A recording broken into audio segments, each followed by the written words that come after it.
Fala pessoal, vamos lá para o nosso último vídeo, né? Segunda parte da correção das atividades adaptadas do 8º ano. Então a gente ainda está falando de reprodução sexuada, só que agora eu vou falar de polinizadores, dispersores e o sexo dos animais, que é a segunda parte, né? Então o textinho que eu mandei dizia o seguinte: há animais muito importantes na reprodução das plantas. Os polinizadores, eles se alimentam de néctar, que é o açúcar produzido pela flor, e se sujam de pólen. Quando passam em uma outra flor da mesma espécie, o pólen entra nela e a fecunda, formando a semente e o fruto. Sem eles, as plantas não reproduzem e somem. Animais morreriam de fome e nós também. Então, muito importante, né? Precisa esse animal levar o pólen de uma planta para outra, para o pólen entrar, fecundar, formar a semente e o fruto. A imensa maioria dos alimentos que a gente come de origem vegetal são de plantas com flores, então nós dependemos indiretamente dos polinizadores para a nossa alimentação. O polinizador mais importante são as abelhas, pois polinizam quase todas as flores. As mudanças climáticas, poluição e agrotóxicos, que são produtos passados nas plantas para evitar doenças, estão matando as abelhas, pondo todas as plantas com flores e a nossa fonte de alimento em risco. Dispersores, né? Esses são os polinizadores. Dispersores são animais que comem os frutos e espalham as sementes, jogando-as em outros locais ou pelas fezes, ajudando a semente a nascer. Sem eles, teríamos o mesmo problema que a falta de polinizadores. Então, o que acontece, né? Se cair tudo perto da planta mãe, não vai ter espaço para nascer todo mundo e aí uma hora ou outra não vai ter a planta, né? Porque uma vai morrer porque não tem espaço, a outra vai ficando velha, tal. Então, esses animais são muito importantes porque eles vão comer e vão levar para outros lugares. Então, alguns carregam a semente maiorzinha na mão e larga para outro lugar, e alguns, né, engolem, aí passa pelo trato digestivo, não é destruída, sai nas fezes, já adubou, né? Agora um parágrafo que fala da vantagem e desvantagem da reprodução sexuada. Olha só. A reprodução sexuada é importante pois mistura características de diferentes pais e faz surgir indivíduos diferentes. Né? Todos nós somos por reprodução sexuada, nenhum ser humano é igual ao outro, né? A não ser gêmeos idênticos, que aí é raridade. Com isso, surgem seres que podem se adaptar melhor ao ambiente. Por outro lado, ela é mais lenta e gasta mais energia na produção de gametas. Com relação ao sexo, os indivíduos podem ser unissexuados. Cada indivíduo tem um sexo, só um sexo, masculino que produz espermatozoide ou feminino que produz óvulos. Nesse caso, pode haver dimorfismo sexual, quando há diferença física entre macho e fêmea, como pavões, que só o macho tem o leque lá das penas na cauda, ou leões, que só o macho tem a juba.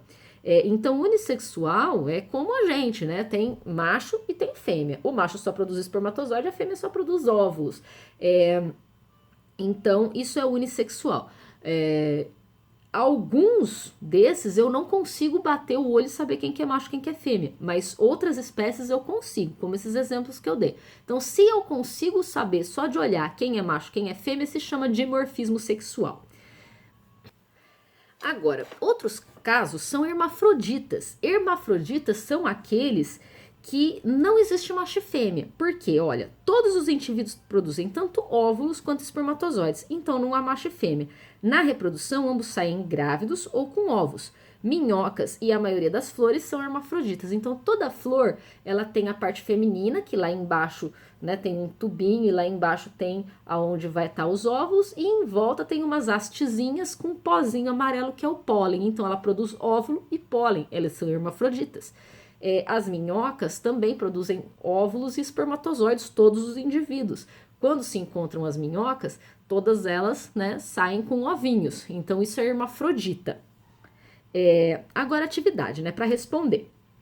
Pesquise ou pergunte a quem mora com você e escreva outros polinizadores além das abelhas. Então, vocês já devem conhecer alguns, principalmente as borboletas e os beija-flores. Tem outros mais diferentões, né? Algumas espécies de morcego, algumas espécies de outros passarinhos vários, né? Algumas espécies até de mosca, né? Algumas espécies de besouros. Então, tem aí outros tipos de polinizadores bem desconhecidos até.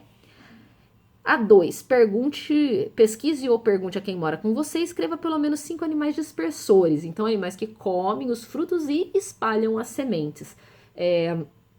Quem são os dispersores? Geralmente a gente lembra de passarinho, né? Muitos passarinhos são dispersores, eles comem os frutos e sai sementinha no cocôzinho deles. Além dos passarinhos, né? Tucano é uma ave também, né? Mas ele é um importante dispersor, né? Outro dispersor bastante importante são outras espécies de morcegos, né? Tem morcego dispersor também. O que menos tem é morcego que toma sangue, tá, gente? O que menos tem. E aqui no Brasil não tem nenhum. Então, pode ficar tranquilo com isso. Então, alguns morcegos também são importantes dispersores. Outro bicho que é dispersor tem aqui na Mata Atlântica, parece uma galinha selvagem, né? Só que mais magrela, assim, mais grandona, tal, que antigamente algumas pessoas caçavam. Hoje, ainda bem, né? É proibido. Que se chama jacu, né? O jacu ou jacupemba também é um dispersor. Ela come os frutinhos e espalha as sementes. Um importantíssimo dispersor são os macacos. Os macacos de todos os tipos são dispersores muito importantes, né? Então, é isso, né? São esses tipos de animais e tem muitos aí se for pesquisar, tá? Na 3, por que precisamos nos preocupar com o sumiço das abelhas? Né? Então, voltando lá, falando que o polinizador, no texto, o polinizador mais importante são as abelhas, porque elas polinizam quase todas as plantas com flores, ela é o principal polinizador, né? Então, se as abelhas somem, eu acabo com a polinização da imensa maioria, mais de 90% das plantas. Então, sem as abelhas, quase não tem polinização. Sem polinização não forma semente nem frutos, e aí a gente fica sem comida, né? Porque a base da alimentação é isso, né? Não dá para tirar a comida do nada, só do laboratório, né? Não tem como. As bolachas, as coisas que a gente fabrica farinha. Farinha é uma planta que tem flor, né? Farinha de trigo. O trigo é uma planta com flor. Então, não tem como escapar, tá? Questão número 4. Você sabia que as preguiças gigantes da Era do Gelo, como o Cid do filme lá, elas eram dispersoras do caroço de abacate? Porque elas eram enormes, né? Para elas o caroço de abacate era pequenininho. Use sua imaginação e diga como você acha que os abacates ainda existem, mesmo que as preguiças gigantes não existam mais. Opa, não tem mais preguiça gigante, como é que ainda tem abacate? Quem que dispersa o abacate, meu Deus do céu? Não tem um bicho tão grande assim, né? Quem dispersa o abacate? A gente, né?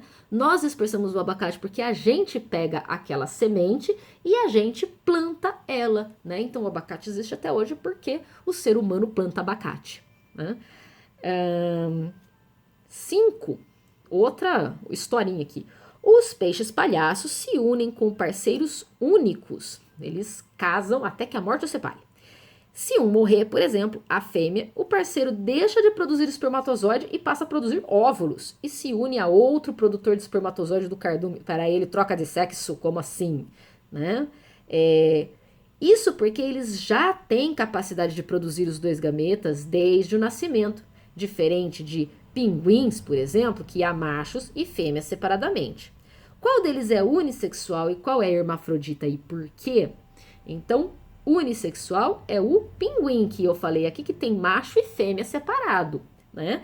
E o peixe palhaço, ele é hermafrodita, porque ele desde o nascimento já tem a capacidade de produzir os dois gametas, tanto o óvulo quanto o espermatozoide, né?